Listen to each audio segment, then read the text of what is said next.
இயேசுக்கே புகழ், இயேசுக்கே நன்றி, மரியே வாழ்க. என் பேர் மல்லிகா, என் மக பேர் பிந்தியா. அவளை ஓவரியில் கட்டி கொடுத்துருக்கி. அவளுக்கு 2 நரம்பும் ஒரு போல் டச் ஆகி ஆப்ரேஷன் பண்ணன்னு நிறைய ஆஸ்பத்திரி 4 ஆஸ்பத்திரிக்கு கொண்டு போன பிறகும் 4 ஆஸ்பத்திரிலையும் ஆப்ரேஷன் பண்ணன்னு சொல்லிட்டாங்க. ஃபாதர்கிட்ட ஜெபிச்சோம். ஃபாதர் சொன்னார், பிந்தியா உனக்கு எந்த ஆப்ரேஷன் மாதா செய்ய விட மாட்டாங்க அப்படின்னு சொன்னாங்க. அதுக்கும் பிறகு நான் மாதா காலடி மண் எடுத்துக்கொண்டு அவளுக்கு கரைச்சி கொடுத்துட்டு அந்த இடங்களெல்லாம் வச்சு தேய்ச்சேன். ஆனால் அதுக்கு தேய்ச்ச பிறகு ஆஸ்பத்திரிக்கு போனேன்.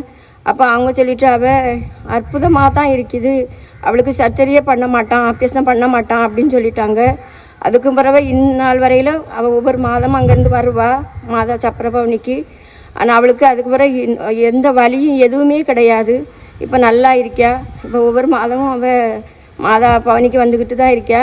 அதுக்கு இயேசுக்கே புகழ், இயேசுக்கே நன்றி, மரியே வாழ்க.